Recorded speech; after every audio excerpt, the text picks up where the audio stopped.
E aí, galerinha? Prontos para a última aula do Corujão da Matemática desse ano?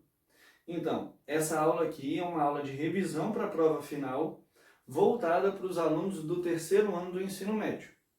Então vamos lá. Nessa aula, eu estou aqui com o meu cronograma para eu seguir direitinho. Nessa aula nós vamos ver logaritmo.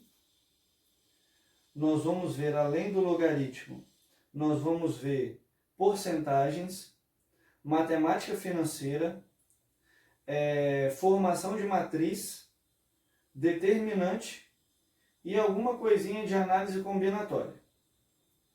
Então vamos aqui logo à parte do logaritmo.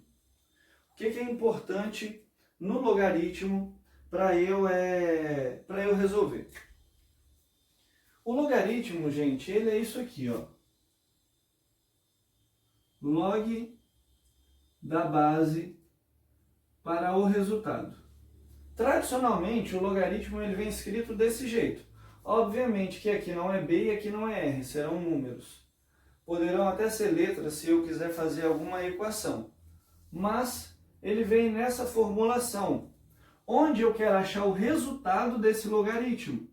E esse resultado eu chamo ele de expoente. Por quê, pessoal? Porque essa base elevado a esse expoente é igual a esse resultado aqui. É o jeito mais fácil de se ler o logaritmo. O logaritmo é uma maneira diferente de escrever uma equação exponencial ou de escrever uma conta com expoente. É só uma maneira diferente. Então, gente, vamos lá. O logaritmo, eu vou ter o quê? Por exemplo, aqui, log de 2 para 8. O número mais próximo do log sempre é a base. Ele vai estar elevado a um expoente, que quem é o expoente? É o resultado aqui que eu quero descobrir.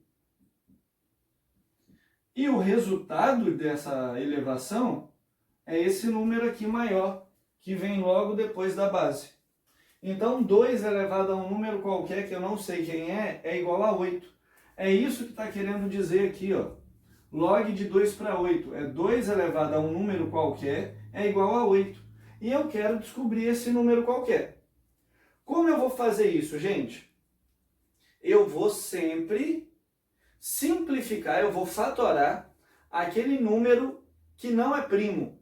Ou seja, outra coisa pode dividir ele, a não ser ele mesmo e o próprio 1. Por exemplo, o 2 é divisível apenas por 2 e por 1. Então ele é primo. Ele fica quietinho aqui, eu não mexo.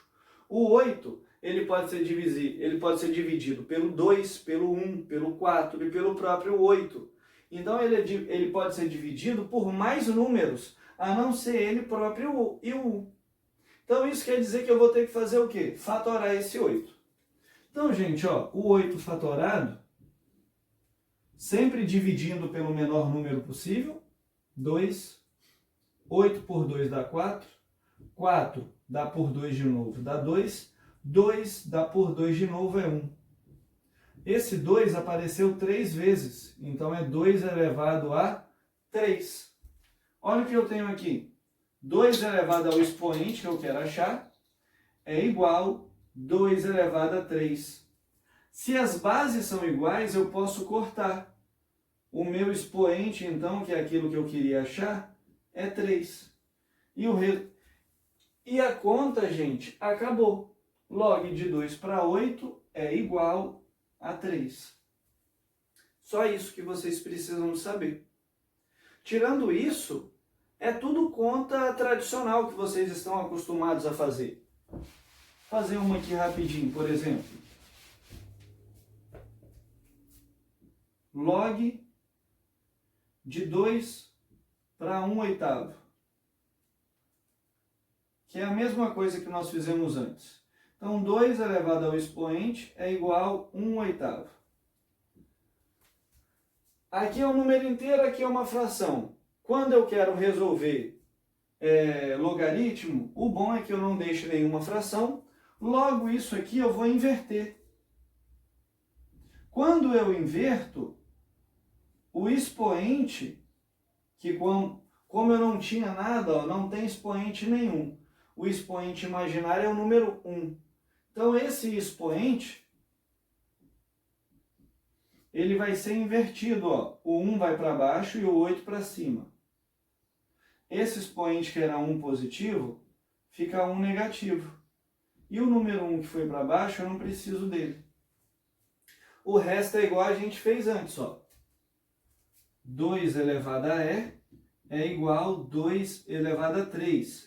O 8 é 2 elevado a 3. Só que esse 8 já estava elevado a menos 1. Então eu ponho parêntese menos 1.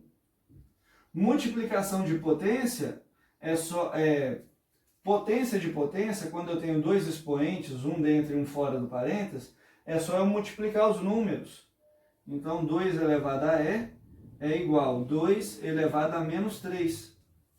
Base, base, cortaram, é igual a menos 3.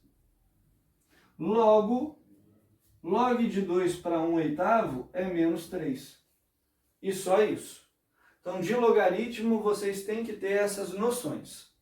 Tem exercícios mais aprofundados e mais exemplos na videoaula de logaritmo mesmo, que está aqui no meu canal, que eu até vou colocar o link para vocês na descrição.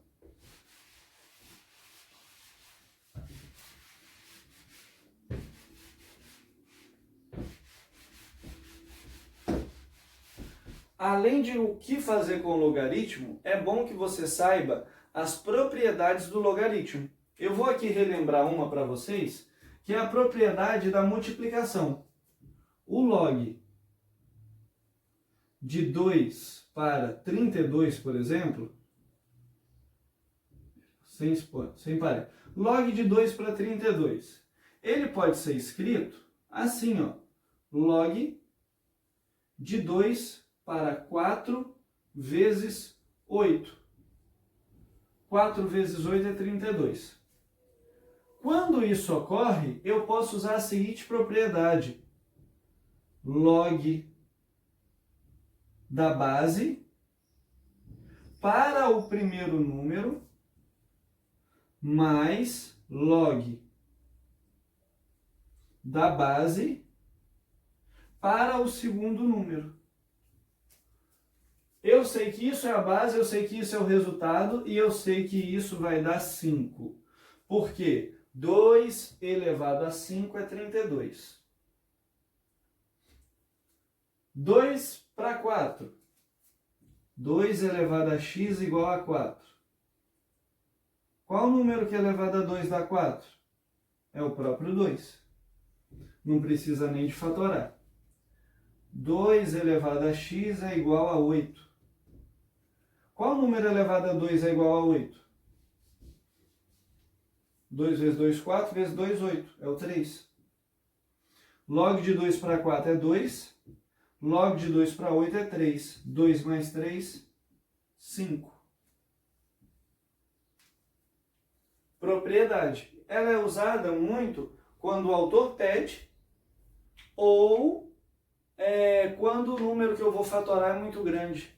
Aí, para eu não fatorar um número muito grande, eu simplifico ele em uma multiplicação e faço duas fatorações.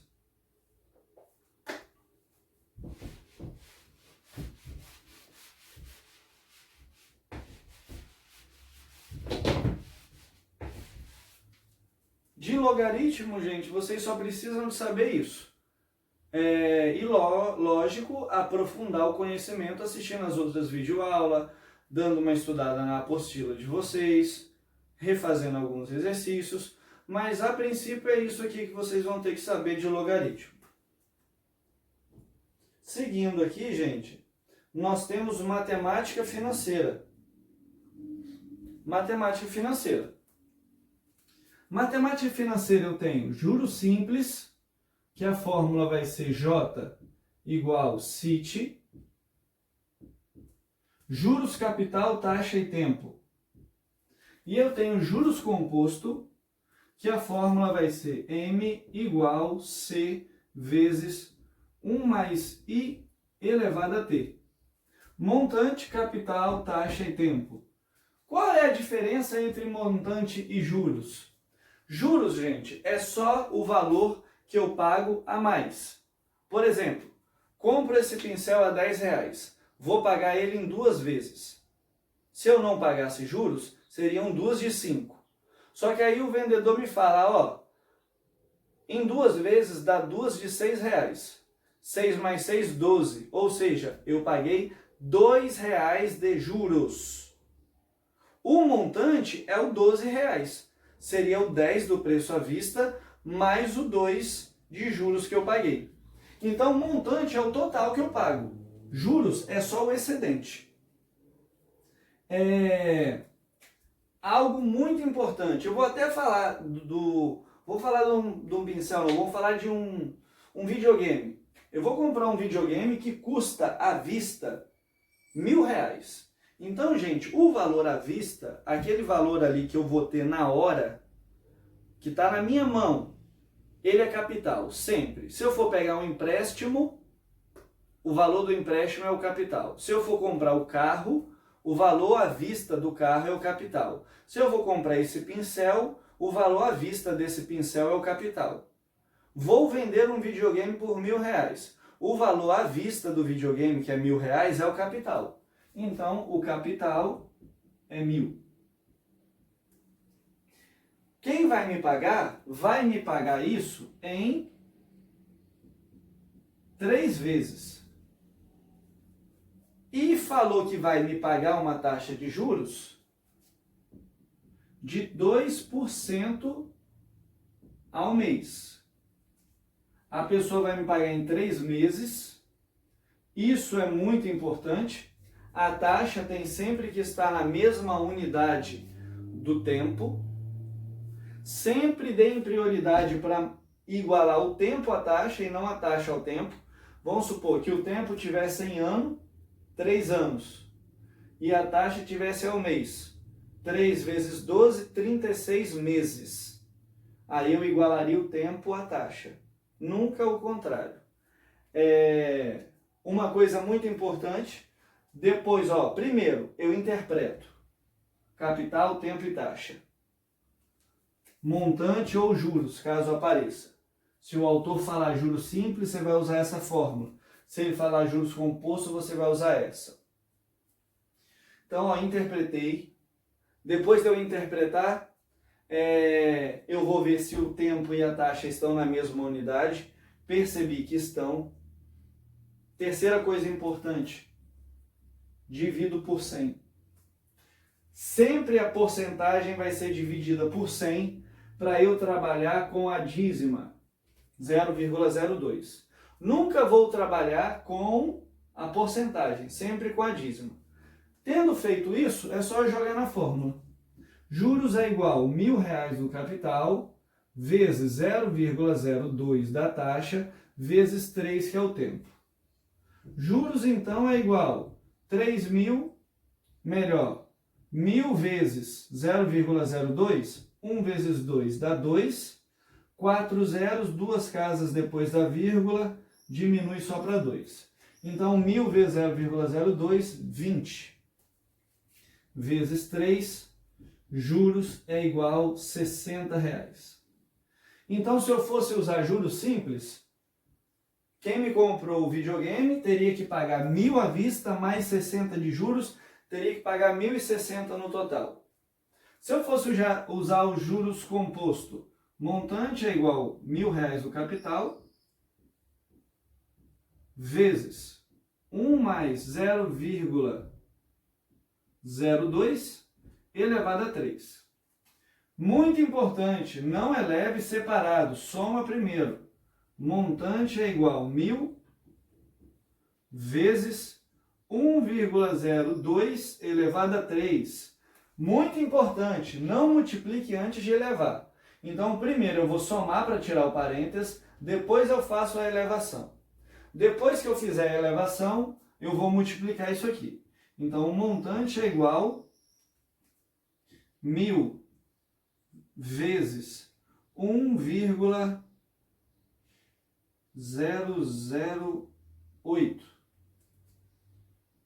Se eu não me engano, é isso mesmo. Ou tem um zero a mais. Mas aqui o montante é igual a 1.000 1080. Nesse caso, repara que o resultado já vem com 1,08 só, que vai dar 1080. O resultado, gente, ele já vai o quê? Ele já vem com juros. O capital é R$1.080 de juros, paguei 1.080. Então, gente, o montante, os juros compostos geralmente tem mais juros do que o juros simples. Em casos de tempos pequenos, pode até acontecer o contrário. Mas quando a taxa é a mesma, se a taxa for a mesma, aí esquece. O juros composto sempre vai ser maior do que o juros simples. Então, tendo feito isso aqui, jogou na fórmula, resolveu, acabou. Então, o mais importante é isso aqui, ó. Isso é o mais importante. Primeiro, você vai ler e identificar se você vai trabalhar com juros simples ou composto, que aí você já sabe qual fórmula usar. Depois, você vai interpretar capital, tempo e taxa, igualar as unidades, caso seja necessário, dividir a taxa por 100 e aplicar os valores nas fórmulas. Aplicou, acabou. Tendo uma calculadora, fica mais fácil ainda.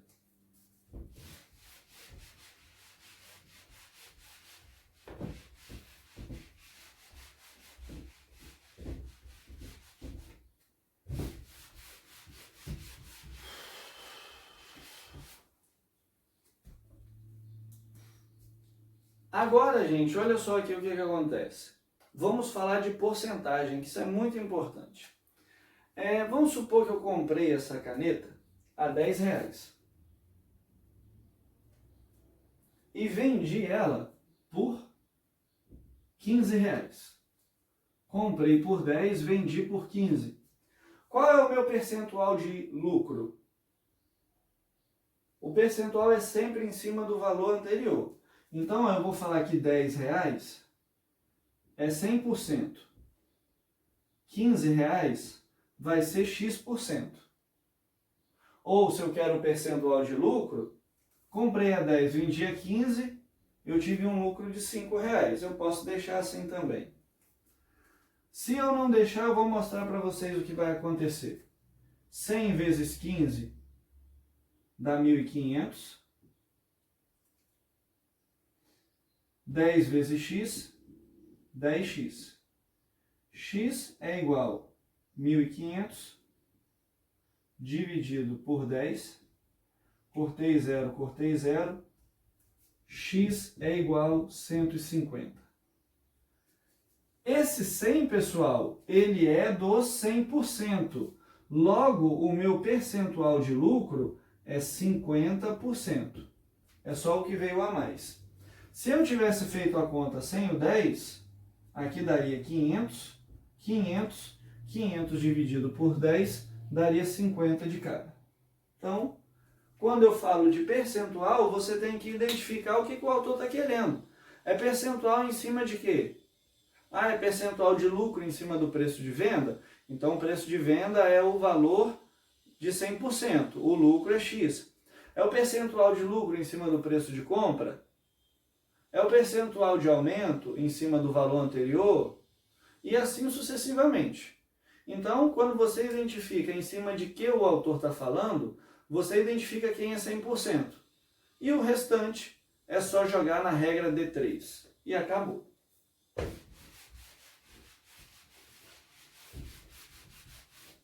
Falamos de logaritmo, falamos de juros, matemática financeira. Agora eu vou falar para vocês aqui, gente, de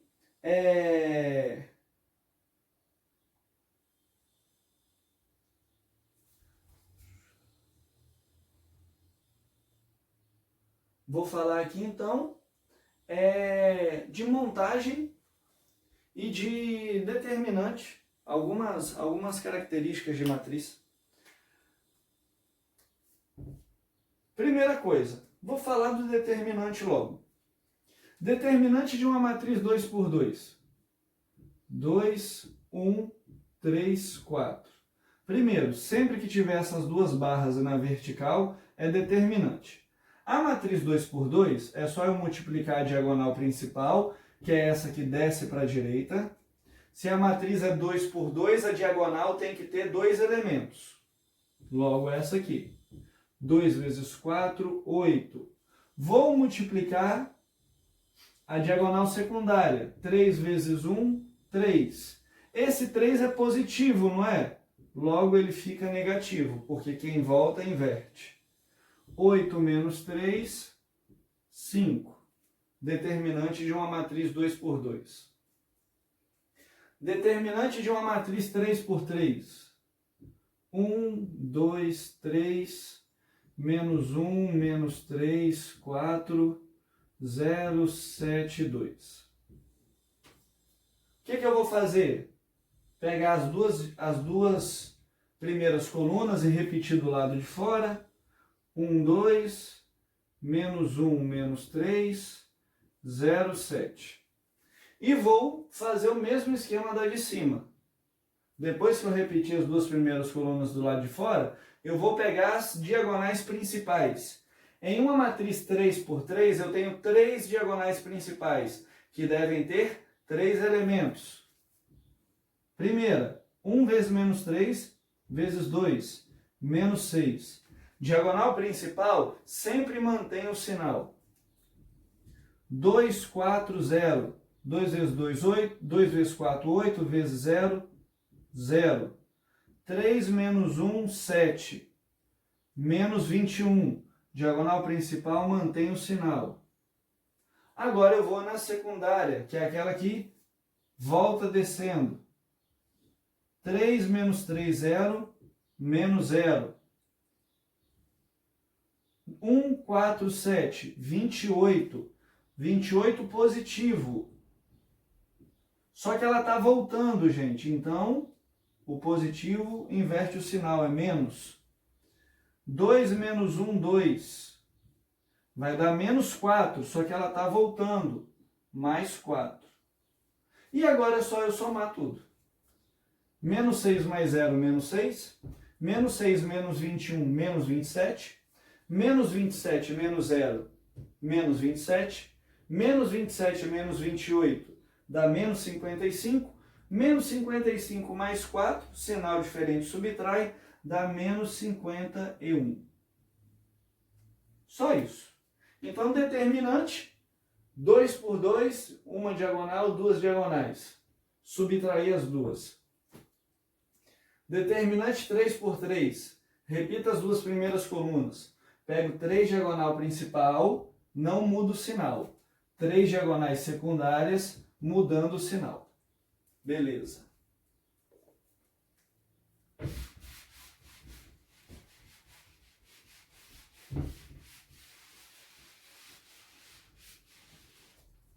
Vamos agora para a montagem da matriz.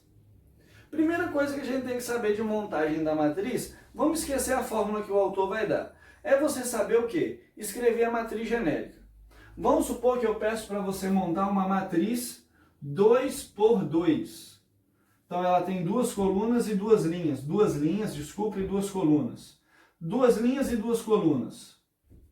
Se ela tem duas linhas e duas colunas, ela vai ter duas linhas, duas colunas. Vou colocar letras A só para simbolizar, ó, duas linhas, duas colunas. Esse A ele está na primeira linha e na primeira coluna. Esse A está na segunda linha e na primeira coluna. Esse A está na primeira linha e na segunda coluna. Esse A está na segunda linha e na segunda coluna. Então, o primeiro sempre é linha, o segundo sempre é coluna. Montei a matriz genérica, aí eu vou olhar para a fórmula. Vamos supor que o autor fala assim: A e J, linha, coluna, é igual 2i se i maior do que j. Então, 2 vezes i se o i é maior do que j. Onde que a linha é maior do que a coluna? Só aqui. 2 é maior do que 1. 3i se o i menor ou igual ao J. Menor ou igual? Igual, menor, igual. Então, nesses três lugares, eu vou usar 3i. Nesse lugar, eu vou usar 2i. Então, é só fazer agora, gente, ó. Quem aí é o primeiro? 2 vezes 1, 2. Quem aí é o primeiro? 3 vezes 1, 3. 3 vezes 2, 6. 3 vezes 2, 6. Matriz montada. Aí se eu falo para você, calcula o determinante dessa matriz.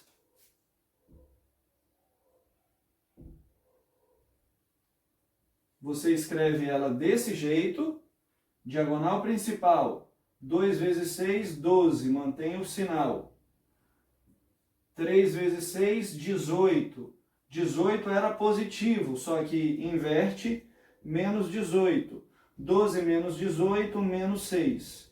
Esse é o determinante dessa matriz que ele pediu para a gente montar. Então é só isso. Se a matriz fosse 3 por 3, eu continuaria, ó. A, terceira linha, primeira coluna. A, quarta linha, primeira coluna. A, quarta linha, segunda coluna. A, terceira linha, segunda coluna. A, primeira linha, terceira coluna. A, segunda linha, terceira coluna. A, terceira linha, terceira coluna. E assim sucessivamente. Você só vai aumentando de acordo com o que o autor falar para você.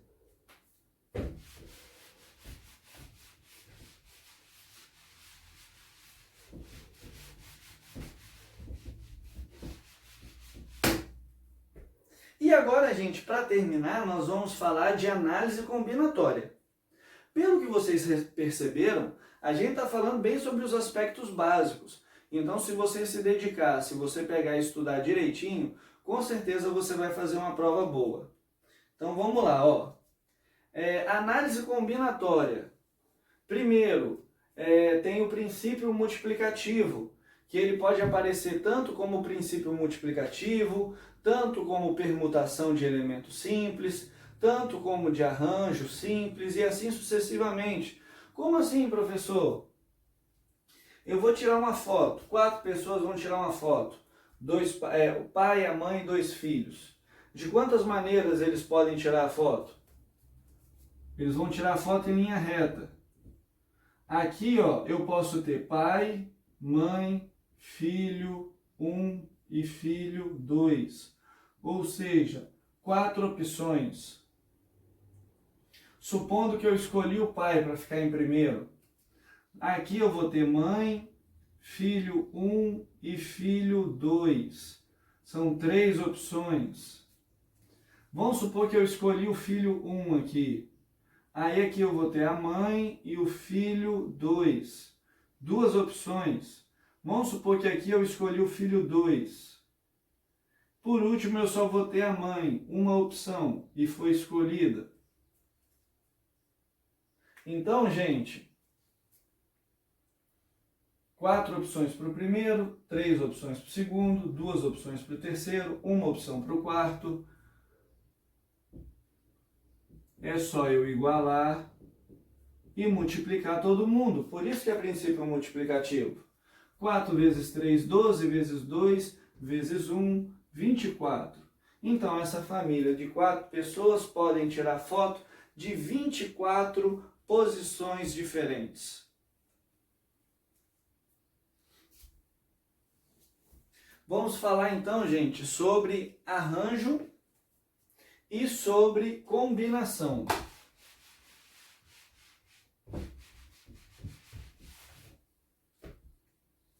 Arranjo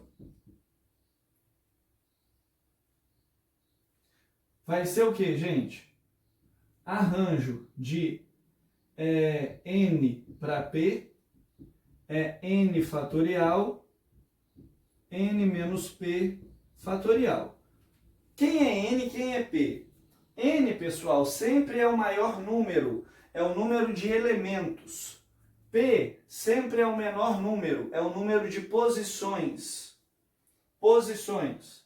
Então vamos supor aqui, eu falo, eu tenho 10 carros para escolher entre 3 modelos. Então, pessoal, o meu N é igual a 10, são 10 carros, e eu posso escolher 3 modelos, então eu tenho 3 escolhas, 3 posições. Logo eu vou ter 10 fatorial, 10 menos 3 fatorial. 10 fatorial, 7 fatorial. Sempre que isso acontecer, eu posso simplificar. Como assim? O 10, eu vou abrir até o 7 para eu poder cortar. 10, 9, 8, 7. Fatorial. 7. Fatorial. Multiplicação, divisão, cortos iguais. 90 vezes 8, 810 modelos que eu posso escolher. Eu tenho 810 escolhas diferentes. Uma coisa muito importante, gente. O arranjo ele vai ser utilizado quando a ordem dos fatores alterar a escolha. Melhor, não vou falar de carro, não. Eu tenho 10 algarismos, do 0 ao 9. Eu vou formar números de 3 algarismos. Eu tenho 3 posições. Quantos números eu posso formar? 810. Quantas sequências numéricas eu posso formar? 810. Por quê? 0, 1, 2 é um número? É. 102 é outro número? É. 120 é outro número? É. 021 é outro número? É. Ou seja, eu usei os mesmos 0, 1 e 2 em várias opções diferentes e foram números diferentes. Então, quando essa troca interfere no resultado, eu uso arranjo. E se essa troca não interferir no resultado? Como assim? Pessoas. Maria, Luiz e José. José, Luiz e Maria. Maria, José e Luiz. São os 3 mesmos, só mudaram de lugar um com o outro. A sequência é a mesma. Vão viajar. José, Maria e Luiz. Vão viajar. Luiz, Maria e José. Muda alguma coisa? Não. Os mesmos 3 irão viajar. Quando isso ocorre,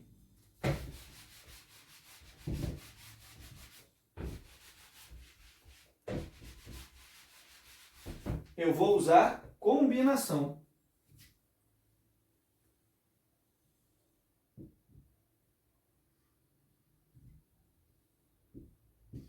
Que a combinação de n para p é n fatorial, n menos p fatorial, p fatorial. Só muda isso.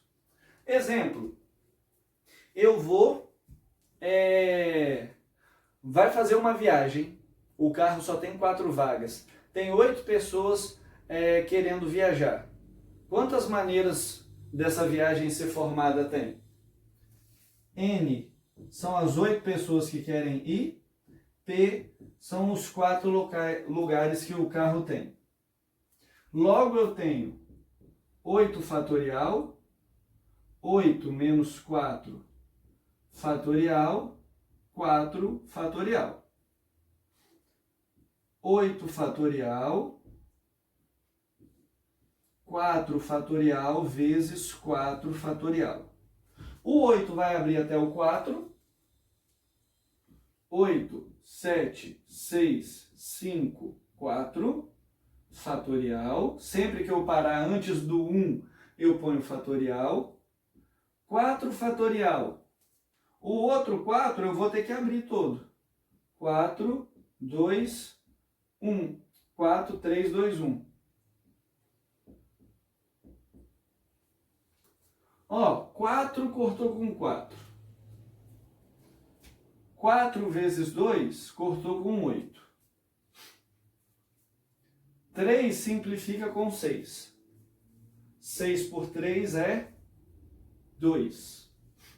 7 vezes 2, 14. 14 vezes 5,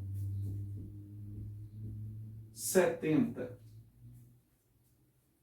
Então, tem 70 maneiras possíveis para esse pessoal viajar. Vou fazer um outro exemplo aqui. Dentre esses, eu tenho 3 motoristas. 3 não, dentre esses, eu tenho 5 motoristas. 5. E a viagem precisa de ter pelo menos um motorista. A viagem precisa de ter pelo menos um motorista. Então, dentre todos esses, até melhor, vou falar menos. Dentre todos esses, 2 são motoristas. Só 2. E a viagem tem que ter pelo menos um motorista, porque senão ninguém dirige. O que acontece? Eu vou ter que fazer a combinação total menos a combinação que eu não quero. Por quê? A combinação total é 70, eu já sei. A combinação que eu não quero é que eu tenha 4 pessoas que nenhuma saiba dirigir. Então, o que eu vou fazer? Se dessas 8, eu sei que 2 sabem dirigir, 8 menos 2, 6. Essas 6 não sabem dirigir. Então, ó, combinação total é esse 70, menos combinação que eu não quero. Eu não quero que n seja 6. Então, eu vou fazer a conta com n igual a 6.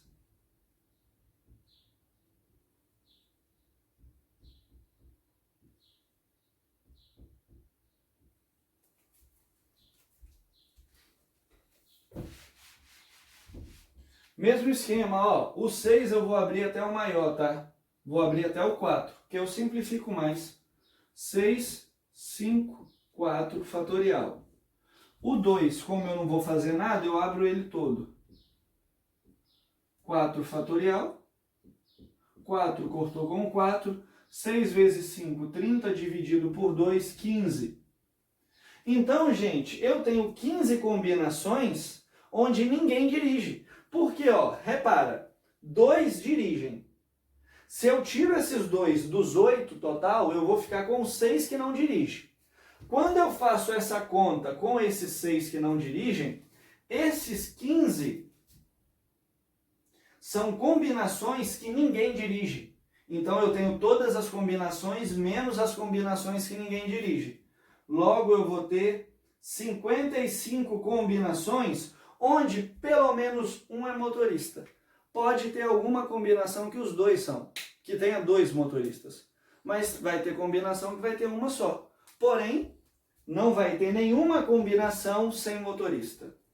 Então é isso, gente. Eu espero que vocês tenham entendido, espero que essa aula tenha refrescado um pouco a memória de vocês, que vocês tenham relembrado algumas questões. Estudem. Essa aula vai estar disponível a partir de segunda-feira. Então estudem bastante, assistam a aula. Qualquer dúvida, entre em contato. Eu não posso tirar dúvida em relação à prova, porque isso é uma prova final. Porém, eu posso tirar dúvida em relação à videoaula. Então, se você assistiu a videoaula e não entendeu alguma coisa, pode me perguntar. As outras videoaulas, a mesma coisa. Se tem algum exercício na apostila e você não entendeu alguma coisa e está querendo estudar pela apostila para fazer a sua prova, pode me perguntar o exercício da apostila numa boa. Então é isso aí, gente. Boa prova para todo mundo, bons estudos e se precisar eu estou aí.